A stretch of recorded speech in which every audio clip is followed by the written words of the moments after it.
Sur les 165 députés que compte l'Assemblée nationale sénégalaise, la coalition de la mouvance présidentielle Benno Bokk Yakaar a obtenu 82 sièges et l'opposition obtient 80 sièges au total. C'est ce qu'il en est des résultats provisoires des élections législatives du 31 juillet dernier, proclamés par la Commission nationale de recensement des votes ce jeudi 4 août 2022. Ainsi, le camp au pouvoir perd la majorité absolue. Au Sénégal, le scrutin législatif est majoritaire dans les départements, mais proportionnel au plan national.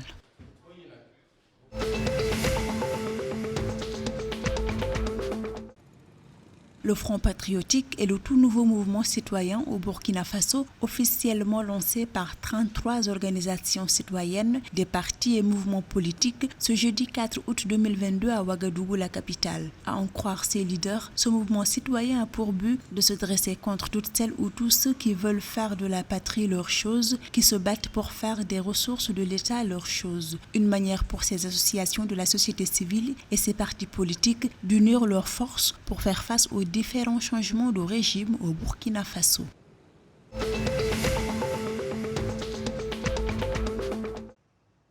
Après 8 mois d'absence sur le marché des titres publics de l'UEMOA, l'État du Mali envisage mobiliser 270 milliards de francs CFA auprès des investisseurs le 9 août 2022. Le montant de l'emprunt représente la plus grande opération du genre dans l'histoire du pays et sera mobilisé à travers 3 opérations et permettra de refinancer la dette du Mali. Selon UEMOA Titres, le pays a déjà décaissé 64,98 milliards de francs CFA au titre des arriérés avec près de 20 milliards de francs CFA pour le principal de la dette échue de janvier au 7 février 2022 et 44,3 milliards de francs CFA de la totalité des intérêts dus sur la période de janvier au 3 juillet 2022.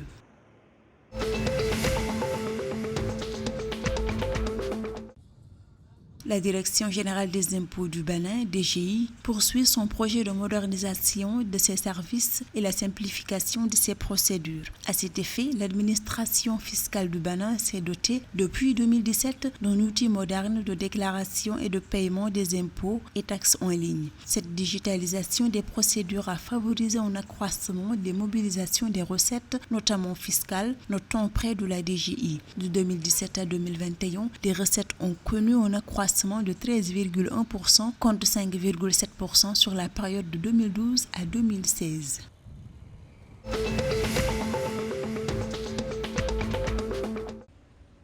Dans l'Union économique et monétaire ouest-africaine UEMOA, les taux d'intérêt débiteurs des banques au cours du mois de juin 2022 ont connu une hausse de 0,12% par rapport au mois précédent. Selon la Banque centrale des États de l'Afrique de l'Ouest BCEAO, ces taux d'intérêt sur les dépôts sont ressortis à 5,25% au cours de la période sous revue. Quant au taux d'intérêt sur les emprunts bancaires hors frais et taxes, le taux d'emprunt de l'UEMOA s'établit à 6,36% en juin 2022 contre 6,35% en mai 2022.